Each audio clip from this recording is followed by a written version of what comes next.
Shri Venkateswara gold తాకట్టులో ఉన్న మీ బంగారాన్ని విడిపించి కొనబడును.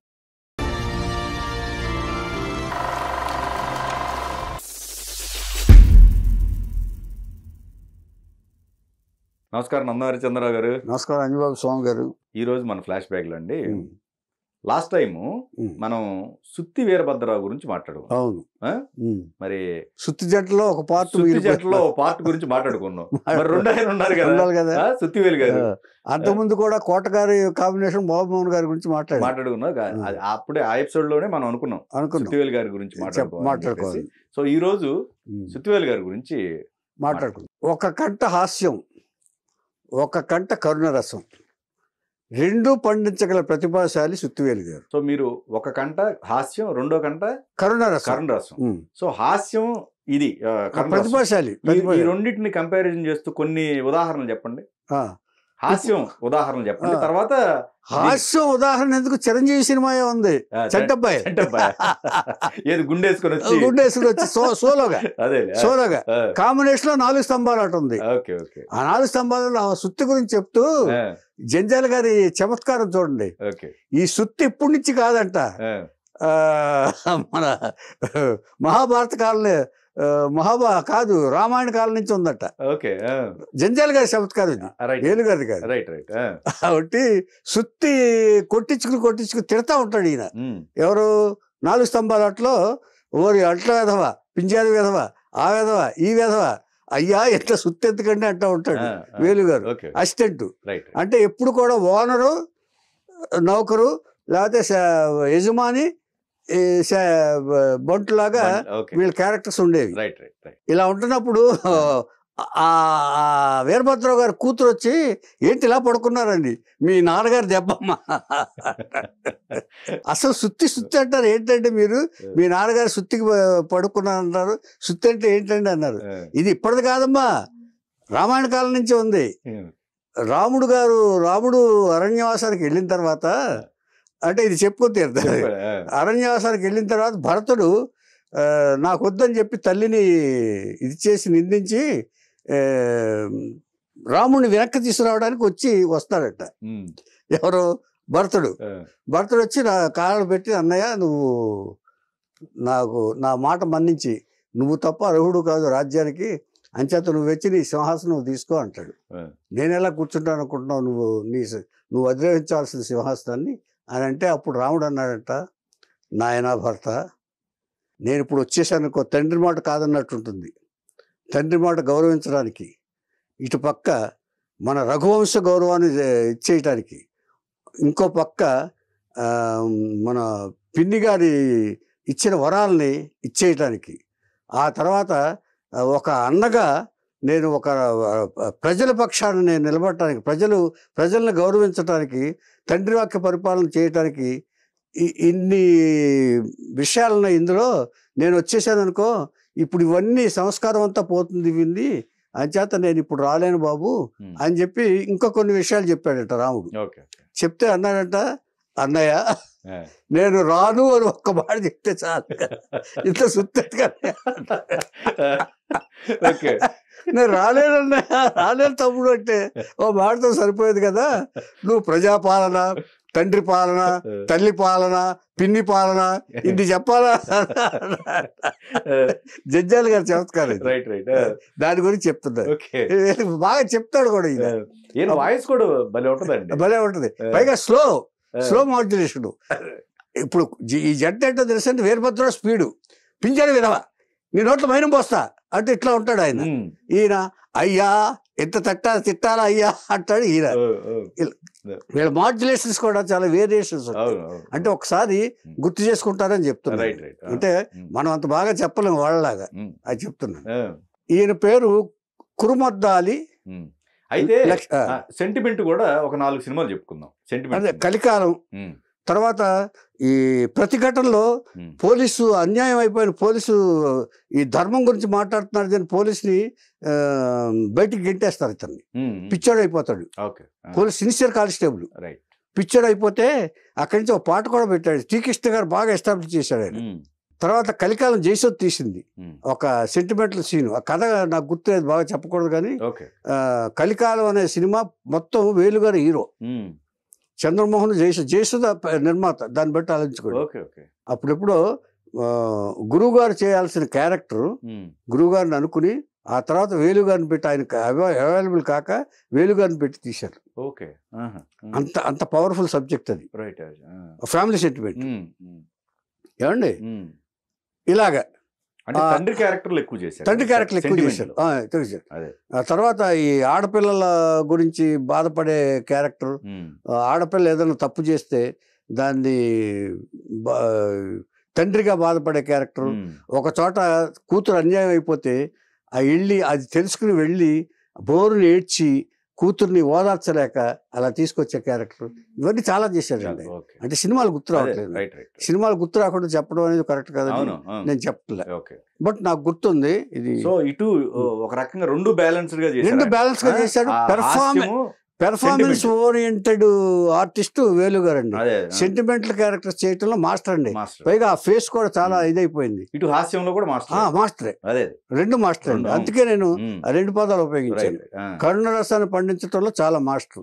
మీకు గుర్తుండే ఉంటుంది, ఆ పాట కూడా పాడతాడు. ఈయన పోలీస్ డ్రెస్ వేసుకుని తీసేసి పిచ్చోడ్లాగా తయారైపోతాడు ప్రతిఘటన. టీ కృష్ణ గారు వందే మాత్రంలో చేశాడు ఆయన. ఏమండి ఇలాంటి సినిమాలన్నీ చేశాడు. ఇక కామెడీ సినిమాలంటే ఇక లెక్కనే లేదు. చిరంజీవి పక్కన ఆ గుండేసుకుని వాడేదో ఇది భేషజం ప్రకటిస్తూ ఉంటాడు ఆయన, చిరంజీవి గారు డబ్బులు లేకపోయినా. ఎవరు సుహాసిని వస్తే టీ తీసుకురా అంటాడు, డబ్బులు ఇవన్నీ గుర్తు చేసుకుంటే సరిపోతుంది. మంచి క్యారెక్టర్ వేశాడు ఆయన. ఇలాగా అది చేస్తుండగా ఈయన పేరు, ఒరిజినల్ పేరు కురుమద్దాల లక్ష్మీ నరసింహారావు. ఈయన వేలు కాదు. వేలు అని ఎందుకు వచ్చిందంటే ఈయన సన్నగా ఉండేవాడు చిన్నప్పుడు. ఇప్పుడు బిగినింగ్లో కూడా సన్నగానే ఉండేవాడు ఈయన. చిన్నప్పుడు మరీ సన్నగా ఉండేవాడు. సన్నగా ఉంటే అల్లరి బాగా చేసేవాడంట. గంతులేసి చేస్తుంటే పొరుగింటి ఆవిడ ఒక ఆవిడ వచ్చి, నాయన నువ్వు వేలులాగా ఉన్నావు, ఎందుకురా ఇంత అల్లరి చేస్తున్నావు, వేలు అంత లేవు అన్నట్టుగా వేలు అని పేరు పెట్టిందంట ఆవిడ. అప్పటి నుంచి వేలు వేలు వేలు అని పాపులారిటీకి వచ్చింది. అదే ఈయన మచిలీపట్నం దగ్గర భోగిరెడ్డిపల్లిలో స్వాతంత్రం ఈయన పుట్టిన తర్వాత వచ్చింది. నువ్వు వెళ్ళి ముందు పుట్టు, తర్వాత నేను వస్తానని చెప్పి స్వాతంత్రం బ్రిటిష్ వాడు ఇచ్చాడు. ఈయన ఆగస్టు 7వ తారీఖు 1947వ సంవత్సరంలో పుట్టాడు ఆయన. ఈయనకంటే ఒక నెల 2 నెలల పెద్ద వీరభద్రరావు గారు. చూడండి కనెక్షన్ ఎలా పుట్టించారు. జూన్లో ఆయన పుట్టాడు, ఆగస్టులో ఆయన పుట్టాడు. అంటే దేవుడి సృష్టిలో మీరిద్దరూ కలవబోతున్నారు అని చెప్పడం కూడా ఒక సంకేతమే ఇది నా దృష్టిలో. ఏమండి ఏది అనవసరంగా జరగదండి. సృష్టి కానివ్వండి, పరిచయాలు కానివ్వండి, ఏదో పర్పస్ఫుల్గానే ఉంటాయి ఏదైనా సరే. అలాగా ఆయన జన్మించాడు. జన్మించిన తర్వాత ఈయన ఉపాధ్యాయుడు. తండ్రి శేష సత్యనారాయణ శర్మ గారు, తల్లి భాస్కరమ్మ. ఈయన ఉపాధ్యాయుడు. ఏ ఉపాధ్యాయుడు? ఆ కాలంలో కొన్ని కమిటీలు వేసుకుని ప్రైవేట్ స్కూల్లాగా పెట్టేవాళ్ళంట. వాళ్ళు ఎప్పుడు జీతం ఇస్తే అప్పుడు తీసుకోవాలి. గవర్నమెంట్ స్కూల్ కాదు, కమిటీ స్కూలు. అంచేత కొంతమంది మెంబర్స్ వేసుకుని ఒక స్కూల్ ఏర్పాటు చేసి, స్కూల్ కావాలనుకుని వచ్చినప్పుడు డబ్బులు, జీతాలు వచ్చినప్పుడు, ఎడ్యుకేషన్ కదా, జీతాలు వచ్చినప్పుడు జీతాలు ఇచ్చేవాళ్ళు. అందుకని ఆర్థికంగా చాలా ఇబ్బంది పడేవాళ్ళు. మోర్ ఓవర్ సత్యనారాయణ శర్మ గారు మంచి రంగస్థల నటుడు. పౌరాణికాలు అప్పుడు 1950s అప్పుడు అంతా పౌరాణికాలే కదా. దుర్యోధనుడు, విశ్వామిత్రుడు, యయాతి ఇలాంటి క్యారెక్టర్లన్నీ వేసేవాడు ఆయన. తర్వాత ఈయన సరే, ఇక వేలు గారికి మరి తండ్రి నుంచి వచ్చిన ఇది వచ్చింది కదా, చదువుతుంటూ ఇబ్బందులు పడుతూ చదువుకుంటున్నాడు ఆయన. కొన్నాళ్ళు కమిటీ స్కూల్లో తర్వాత చేస్తూ ఈ ఆర్థికంగా ఇది లేదు. తల్లి గృహిణి భాస్కరమ్మ గారు, ఇద్దరు సంప్రదాయ కుటుంబం. తర్వాత ఈ వేలు గారికి ఒక అన్న, అక్క. ఈయన మూడోవాడు. అంటే ముగ్గురు సంతానం. శేష సత్యనారాయణ శర్మ గారికి ముగ్గురు సంతానం. భోగిరెడ్డిపల్లి మచిలీపట్నం మండలం. అక్కడ ఈ ఎడ్యుకేషన్ అంతా మచిలీపట్నం ప్రాంతాల్లోనే జరిగింది. ఈయన మచిలీపట్నంలో చదువుకుంటూ ఈయన ఏం చేసేవాడు తెలుసండి, నెలకు రూపాయి చొప్పున ఒక ప్రెస్లో కూడా పనిచేశాడు కొంతకాలం చదువుకుంటూ. చదువు కొనసాగించడానికి తనంతా తను కూడా ఇచ్చేసుకున్నాడు. ఈయన డ్రామాలు వేస్తే వాళ్ళు ఎంత ఇస్తే అంత పుచ్చుకునేవాళ్ళు. ఈయన కూడా డ్రామాల్లో కొన్ని నాటకాల్లో వేస్తూ ఉండేవాడు. వేస్తూ ఉంటూ టెంపరీగా తన పని తను చేసుకుంటూ ఉండేవాడు. ఏదన్నా చదువుకోవడానికి ఉపయోగపడుతుందని పుస్తకాలకి వాటికి ఉపయోగపడుతుంది. అందరూ ఇబ్బందులు పడ్డవాళ్ళు అండి పాపం. ఎందుకంటే గుట్టుగా సంసారం చేసుకునేవాళ్ళు. బ్రాహ్మణ కుటుంబం ఇది. గుట్టుగా సంసారం చేసుకునేవాళ్ళు వాళ్ళు. అందుకని వాళ్ళంటే ఏది ఉంటే దాంతో అడ్జస్ట్ అయిపోయి జీవనాన్ని గడిపేవాళ్ళండి వీళ్ళందరూ. అంచేత ఎంత ఓర్పుగా సంసారాన్ని సాధించారో చూడండి వాళ్ళు ఇదివరకు. వాళ్ళు లేకపోయినా కూడా పద్ధతుల క్రమశిక్షణకు మారిపోయారంట ఆయన, ఈ సత్యనారాయణ శర్మ గారు. ఉపాధ్యాయుడు అంటే ఉపాధ్యాయుడిగానే ఉండేవాడు అంటే ఇదివరకు అదర్ సైడ్ ఆలోచించేవాడు కాదండి. ఒక కుటుంబం ఉందంటే కుటుంబ వ్యవస్థ ఉందంటే కుటుంబ పెద్ద ఉన్నాడంటే ఆయన్ని బట్టే కూడా సంసారం పిల్లలు వాళ్ళు కూడా క్రమశిక్షణ ఉండేవాడు. అలాగా చదువుతూ ఇలా కష్టాలు పడుతూ ఆయన పీయూసీ వరకు చదివేశాడు. సరే ఇలాగా దేకుతూ ఆయన కష్టపడుతూ తండ్రి కష్టాన్ని అర్థం చేసుకుంటూ తను కూడా ఇలాగ నాటకాలు వేస్తే ఏదైనా ₹1 ₹10 ఇస్తే అప్పట్లో అంతే ఇచ్చేది. ఇస్తే తను కూడా సంపాదిస్తూ అక్కడక్కడ పనిచేస్తూ ప్రెస్లో పనిచేస్తూ నెలకు ₹1 ప్రెస్లో పనిచేస్తూ తర్వాత మెడికల్ షాప్లో పనిచేస్తూ తర్వాత కాంట్రాక్టర్ దగ్గర అసిస్టెంట్గా పనిచేస్తూ చదువుకుంటున్నాడుగా కుర్రాడు. అంటే అసిస్టెంట్ ఇన్ని పనులు చేస్తూ చేశాడు. ఈ చదివిన తర్వాత ఈ కొంతకాలం హైదరాబాద్ వచ్చి అబిట్స్లో ఏదో ఒక కంపెనీ ఏదో ఉంటే ఆ కంపెనీలో కూడా పనిచేశారు వేలుగారు చదువు అయిపోయిన తర్వాత. అంటే పెర్మనెంట్ ఉద్యోగం రాలే, ప్రభుత్వ ఉద్యోగం రాలే అప్పటికి. ఈయనది ప్రభుత్వ ఉద్యోగం కాదు, తండ్రి గారిది. ఆ తర్వాత ఈ బందర్లో ఉన్నప్పుడే తండ్రి గారిని ఒక హరిశ్చంద్ర అనే నాటకంలో తండ్రి గారిని వీరబాహుడిగా ఒక క్యారెక్టర్ కౌశికుడిగానో వేలుగారిని ఒకే స్టేజ్ మీద వేయించారంట. తండ్రి వద్దన్నా కూడా వాడితో వేయించుకోండి అన్నా కూడా లేదు, మీ కాంబినేషన్ బాగుంటుంది, మిమ్మల్ని తప్ప మేము వీరబాహుడి క్యారెక్టర్లు ఊహించుకోమని మంచి నటుడంట అని వేయించారు. ఇద్దరు వేశారు. కానీ వేలుగారికి మంచి పేరు వచ్చిందంట అందులో. అంటే తండ్రికి అంతకంటే గౌరవం ఉంటుంది. అలాగా తల్లిదండ్రులు ఒకేసారి స్టేజ్ మీద నటించారు హరిశ్చంద్ర నాటకంలో. ఏమంటే ఇలాగా ఇది ఉండేది. ఆ ఇన్స్పిరేషన్ ఎక్కడికి పోతుంది? తర్వాత హైదరాబాద్ వచ్చిన తర్వాత ఈ నాటకాలు కూడా వేస్తూ ఉండేవాడు ఆయన. ఇలా ఉంటుండగా ఈ అన్ని పనులు చేశారు కదా ఆయన. చిన్న చిన్న పనులు చేస్తూ కుటుంబానికి ఏదో కొంత ₹1 ₹10 వచ్చి సహాయపడుతూ ఉండేవాళ్ళు, ఇచ్చేస్తూ ఉండేవాళ్ళు. ఇలా ఉంటుండగా నావల్ డాక్యార్డ్కి విశాఖపట్నంకి ఆయన ప్రభుత్వ ఉద్యోగం వచ్చింది గవర్నమెంట్కి. ఈయన చదివించారు అప్పుడంతా ఇదిగానే వచ్చేది. వస్తే విశాఖపట్నం ట్రాన్స్ఫర్ అయ్యాడు ఈయన. ఆ ఉద్యోగం వచ్చిన తర్వాత పెళ్లి చేశారు. లక్ష్మీ రాజ్యం అనే ఆమెతో పెళ్లి చేశారు. నావల్ డాక్యార్డ్లో ఉద్యోగం ఎప్పుడు కూడా. ఆ చేస్తే కృష్ణ చైతన్య అక్కడికి వెళ్ళిన తర్వాత మహామహులందరూ అక్కడి నుంచే వచ్చారు నటులు, రంగస్థల నటులు. కె వెంకటేశ్వరరావు, ఆలపాటి లక్ష్మి, తర్వాత ఈ కృష్ణ చైతన్య, గణేష్ పాత్రు, తర్వాత ఇంకెవరెవరు మహామహులందరూ రంగస్థల నటులతో ఈయన కలిశాడు. ఆయన నాటకాలు బ్రహ్మాండంగా వేస్తూ ఉండేవాళ్ళు. వైజాగ్ నుంచి చాలా మారుతిరావు గారు కూడా అక్కడే నాటకాలు కూడా ఇది రాయటం, గొల్పూడి మారుతిరావు కూడా, వీళ్ళందరూ కూడా బాగా నాటకాల్లో వేస్తుంటే మహామహులు కె వెంకటేశ్వరరావు గారు అంటే ఆయన అసలు గొప్ప నటుడు ఆయన. అందరూ ఆదర్శంగా తీసుకుంటారు కె వెంకటేశ్వర. తర్వాత శిక్షణ కూడా ఇచ్చేవాడు నటులకి ఆయన. కె వెంకటేశ్వరరావు గారు చాలా పాపులర్. ఏమండి అలాంటి చోట చేరి ఈయన కూడా నాటకాలు వేస్తూ ఆ ఉద్యోగం చేసుకుంటూ ఉండేవారు. ఇప్పుడు ఏమైందంటే ఈ నాటకాలు వేస్తుండగా మనిషి నూతిలో పడితే అనే నాటకం ప్రదర్శిస్తే దాన్ని జంజాల గారు చూశారు. ఈయన నాటకాలు అంటే మహా నాటకాలు వేశారులేండి అప్పుడు ఆయన.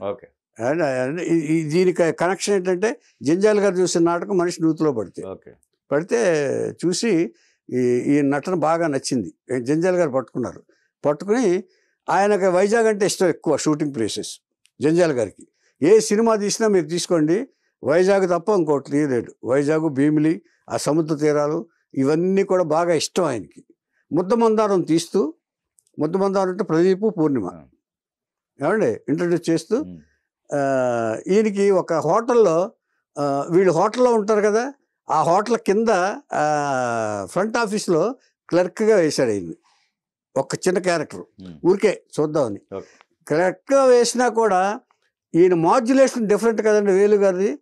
అక్కడ దాని ఇంపార్టెన్స్ తెలుస్తుంది. క్యారెక్టర్ చిన్నదైనా కూడా ఆ మాడ్యులేషన్లో పండించేస్తాడు ఆయన. పైగా జంజాల్ గారి డైలాగులు ఇలాగా ఇంట్రడ్యూస్ చేశాడు. తర్వాత మల్లిపందిరి అనే సినిమా తీసి ఆయన దాంట్లో కూడా ఆయన వేషం ఇచ్చాడు. ఆయన వేషం ఇచ్చిన తర్వాత ఇప్పుడు తర్వాత సినిమా 4 స్తంభాల ఆట ప్లాన్ చేశాడు ఆయన. ఇవన్నీ కూడా అప్పుడప్పుడు సెలవు పెట్టుకునే చేస్తున్నాడు ఆయన. ఎవరో వేలుగారు ఉద్యోగాన్ని సెలవు పెట్టి చేస్తున్నాడు. గవర్నమెంట్ ఉద్యోగం, డోంట్ ఫర్గెట్ అది. ఏమండి అదర్ వర్క్ చేయకూడదు గవర్నమెంట్ ఉద్యోగం చేసేటప్పుడు. అయినా కూడా సెలవుల్లోనో దేంట్లోనో వచ్చి ఆయన ఉద్యోగం చేస్తున్నాడు, ఆయన వేషాలు వేస్తున్నారు. ఇటువంటిప్పుడు 4 స్తంభాల ఆట తీస్తున్నారు ఆయన. 4 స్తంభాల ఆట తీస్తుండగా ఇప్పుడు తన క్లాస్మేట్ వీరభద్రరావుని కూడా తీసుకొచ్చాడు ఆయన. వీరభద్రరావుని 4 స్తంభాల ఆటకి ఆ క్లాస్మేట్ కాబట్టి తీసుకొచ్చాడు. తీసుకొచ్చిన తర్వాత ఇప్పుడు ఈ రెండింటిని కలిపాడు. Fast modulation, slow modulation. చెప్పండి అయ్యా అని ఈయన అంటాడు, పెంచాలి అంటాడు ఈయన వీరభద్రరావు. ఓ ఫాస్ట్ స్లోని కలిపి ఆయన మాటికి అసలు నాన్ స్టాప్గా తిడతా ఉంటాడు. ఒక పేజీ డైలాగులు ఆయన చెప్పాను వీరభద్రరావు దాంట్లో. పేజీ డైలాగులు అయినా సరే అనర్గళంగా మాట్లాడేగల కెపాసిటీ వీరభద్రరావు కొరకు ఉంది. ఏమండి అలా తిడతా ఉంటే ఈయన భరిస్తూ ఉంటాడు, సుత్తివేలు గారు భరిస్తూ ఉంటాడు. అందుకనే అయ్యా సుత్తి కొట్టండి అయ్యా అని అప్పటి నుంచి వీళ్ళ సుత్తి అంటారు పోరొచ్చింది. ఇక 4 స్తంభాల ఆట తర్వాత ఇక శ్రీవారికి ప్రేమలేఖ, ఆనంద భైరవి, వరుసగా జంజాల్ సినిమా గారితో సహా వాళ్ళకి వేలు గారు కూడా చంటబ్బాయి ఇలాంటి సినిమాల్లో కూడా చేశారు. టి కృష్ణ గారు బాగా ఎంకరేజ్ చేశారు. వందే మాత్రం, దేవాలయం, తర్వాత ఇది ఆయన టి కృష్ణ గారు ఇచ్చేయన్ని ఆయన హాస్యంగా చూడాల, వేలు గారిని ఒక డిఫరెంట్ ఆర్టిస్ట్గా చూశాడు ఆయన. ఎప్పుడు మంచి అంటే ఒక సొసైటీలో సఫర్ అయ్యే క్యారెక్టర్ని వేలు గారిని తీసుకొచ్చాడు ఆయన. ఆయన ఫేస్ కూడా బాగా సఫరర్గా చాలా బాగా మోల్డ్ అవుతుంది. ఒక అన్యాయానికి గురైన వ్యక్తిగా ఏమండి ధర్మానికి నిలబడి అన్యాయాన్ని ఎదిరించలేని నిస్సహాయుడైన పోలీస్ కానిస్టేబుల్గా ఇట్లా క్యారెక్టర్స్ చేస్తూ కృష్ణ గారు ఆయన్ని బాగా మోల్డ్ చేశాడు ఆయన. ఈయనేమో కామెడీ, ఈయన కామెడీ తప్ప ఇచ్చేది. తర్వాత శ్రీలక్ష్మితో సహా రేలంగి నరసింహరావు కమెడియన్స్ అందరూ బాగా రేలంగి డైరెక్టర్స్ అందరూ ఈవివి వీళ్ళందరూ కూడా అప్పట్లో. అంటే ఆ తర్వాత జనరేషన్ మారిపోయాక వీళ్ళు తగ్గారనుకోండి వేరే విషయం. అంటే బ్రహ్మానందం గారు వచ్చిన తర్వాత రీప్లేస్ చేశారు వీళ్ళందరూ. కొంతకాలం ఆ ఉద్ధృతి తగ్గింది వీళ్ళకి, ఈ కామెడీ జంటకి. అంతకుముందు వరకు దాదాపుగా ఈయన కూడా దాదాపుగా ఆయన 200 సినిమాలు చేసేది 6 సంవత్సరాలకి. ఈయన అంతే చేసి ఆ తర్వాత కొంతకాలంతో స్లో డౌన్ అయిన తర్వాత ఇంకో 50-60 ఈయన ఎక్కువ చేశాడు అంతే. తర్వాత టీవీ సీరియల్స్లో గెలిపాడు. కొంతకాలం ఈయన మెడ్రాస్లో పిల్లల వల్ల హైదరాబాద్ షిఫ్ట్ అవ్వాల, మెడ్రాస్లో ఉండిపోయాడు ఆయన. ఆ తర్వాత కొన్ని సినిమాలు పోయినాయి ఆయనకి, రాలేక ఇచ్చేయలేక ఇన్ఫర్మేషన్ అందక. అంటే మన హైదరాబాద్లో ఏంటంటే అవైలబుల్గా ఉన్న ఆర్టిస్టులే పెట్టుకుంటారు జనరల్గా. ఇక్కడ కూడా ఉన్నారు కాబట్టి వాళ్ళని ఎంకరేజ్ చేసేవాడు. ఆయన అక్కడ ఉన్నారు. ఆయన ఎందుకు ఉన్నాడంటే 3 ఆడపిల్లలు, ఒక అబ్బాయి, భువనేశ్వరి, శ్రీదేవి, జగన్నాథ పణికుమారు అనే అబ్బాయి అంటే 3వ వ్యక్తి, 4వ అమ్మాయి సత్యవాణి. ఇది పేర్లు వాళ్ళవి. వాళ్ళు బాగా అమ్మాయిలకు బాగా తర్వాత పెళ్లి చేశాడు. పెళ్లి అందరూ హ్యాపీగా ఉన్నారు. ఇప్పుడు ఇతను కూడా చదువుకుని ఉద్యోగం చేస్తున్నాడు. ఈ వెల్ ఆఫ్ ఆ ఫ్యామిలీ. అంటే ఆయన పోయిన తర్వాత లక్ష్మీరాజ్యం గారితో పెళ్ళైందని చెప్పాను కదా నేను, ఉద్యోగం వచ్చిన తర్వాత. ఏమండి ఆ ఫ్యామిలీ హ్యాపీగానే ఉన్నారు. మరి వెళదామంటే వైజాగ్లో ఉద్యోగం చేస్తున్నప్పుడు మరి మెడ్రాస్ వెళదామంటే ఈ 4 స్తంభాలు చేస్తున్నప్పుడు ఏమైందంటే ఈయన ఎక్స్ట్రీమ్గా సెలవులు తీసుకున్నాడు, వాడేస్తున్నాడు. పైగా గవర్నమెంట్ ఉద్యోగం చేస్తూ అదర్ వృత్తి చేయకూడదు, అందుకే చేశారు కాబట్టి ఉద్యోగాలు పీకేశారు. అక్కడ పీకేసిన తర్వాత భార్యతో డిస్కస్ చేశాడు. మరి సినిమాలు ఉన్నాయి, మరి వెళ్తున్నాం అంటే మీతో పాటే మేమండి అని ఆవిడ కూడా పాపం అర్థం చేసుకుని వచ్చేసారు. వచ్చిన తర్వాత సినిమాలు బాగానే ఉన్నాయి, బాగానే సంపాదించారు. అప్ అండ్ డౌన్స్ ఉన్నా కూడా బాగానే మెయింటైన్ చేశారు. 3 పిల్లలకు పెళ్లి చేశాడు, కొడుకుని చదివించుకున్నాడు ఆయన, అంతా అయిపోయింది. కొంతకాలం తర్వాత టీవీ సీరియల్కి మారిపోయాడు ఆయన. ఆనందో బ్రహ్మ, బమిడిపాటి రామగోపాల్ కథలు, తర్వాత ఇంకొక ఆయన కథలు ఏమో ఉన్నాయి, అవన్నీ ఆ సీరియల్స్లో బాగా మంచి పేరు వచ్చింది వేణుగారికి. పైగా నా దాంట్లో కూడా వేశారు ఆయన. నేను సీరియల్ చేస్తే దాంట్లో కూడా వేశారు. అంటే చెప్పాలి కాబట్టి ఏమండి. ఇలాగ సీరియల్స్లో కూడా చాలా బాగా వేశారు వేణుగారు. ఆ తర్వాత వీళ్ళ ఉద్ధృతి వచ్చేసింది. బాబు మోహన్, కోట శ్రీనివాసరావు గారు, బ్రహ్మానందం గారు. ఆ తర్వాత కామెడీ సెక్షన్ మారిపోయింది మొత్తం. ఎన్ని సినిమాలు ఉంటాయండి మొత్తం అదే 250. వీరభద్ర 200 చేస్తే ఈయన ఇంకో 50 సినిమాలు ఎక్కువ చేసి సీరియల్స్ ఎక్కువ చేశారు. సో సినిమాలు 250 ఉంటే సీరియల్స్ అంతే ఒక 10-15 సీరియల్స్ ఉంటాయి. బాగా చేసేవాడు ఆయన. అంటే ఈ కథలు ఉన్నాయి చూసారా, ఆయన అన్ని చేశారు ఆయన. అవార్డ్స్ అండి, అవార్డు నంది అవార్డులు వచ్చినాయి. అవార్డు వచ్చి 4 నంది అవార్డులు వచ్చినాయి కామెడీ. ఈ కృష్ణ గారి సినిమాకి వచ్చింది, తర్వాత ఇవన్నీ బాగానే వచ్చినాయి అవార్డు. కానీ ఓహో అని ఇది అంటే వీళ్ళ కాంబినేషన్ పోయిన తర్వాత ఒకటి డ్రాబ్యాక్ ఏంటంటే వీరభద్రరావు గారు పోవటం. కాంబినేషన్ అలవాటు పడ్డారు కాబట్టి ఇండివిజువల్గా ఎక్కువ వీరభద్రరావు గారి కంటే ఈయనే ఎక్కువ చేశాడు ఇండివిజువల్ క్యారెక్టర్స్.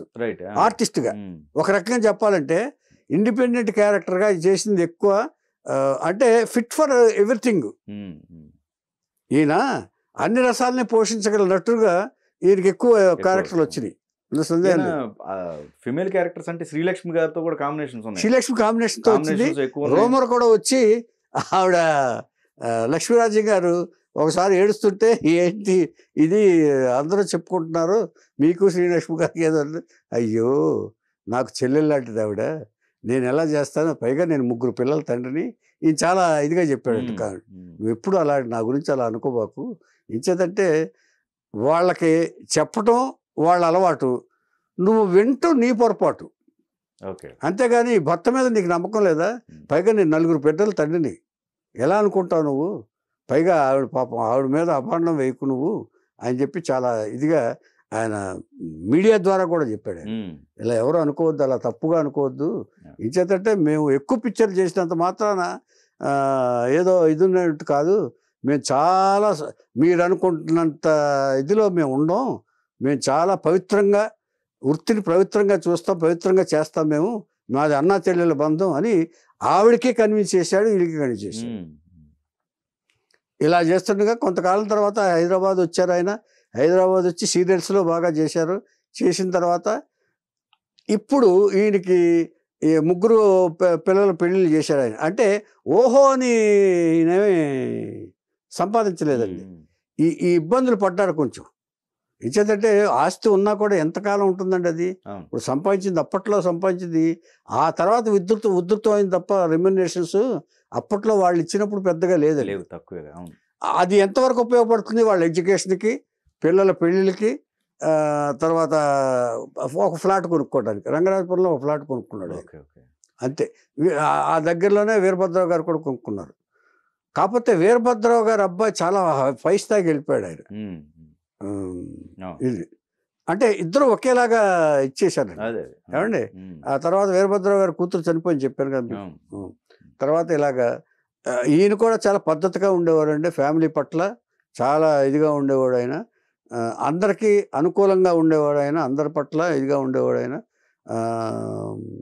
ఇలా ఉంటుండగా ఒక వయసు రీత్యా వచ్చిన ఈ తర్వాత ఈ దిగులు ఇదంతా దీంతో వయసు రీత్యా వచ్చిన అనారోగ్యంతో 2012లో ఆయన పరంపదించాడు. అంటే లాస్ట్ ఫేజ్లో బాగాలేదండి ఆయన, కొంచెం ఇబ్బందులు పడ్డాడు ఆయన లాస్ట్ ఫేజ్లో. అంటే సంపాదించుకున్నంత కరిగిపోయింది. సరే ఆవిడ ఏదో మేనేజ్ చేసింది, పిల్లలు పెళ్ళిళ్ళు మాత్రం చేయగలిగాడు. ఆ తర్వాత కొడుకు ఏదో ఉద్యోగం చేసుకుంటున్నాడు, ఇప్పుడు బాగానే ఉన్నాడు. ఆ తల్లిని చూసుకుంటున్నాడు ఆయన. తల్లిని చూసుకుంటూ హ్యాపీగానే ఉన్నారండి. వేలు గారి కథ ఇది.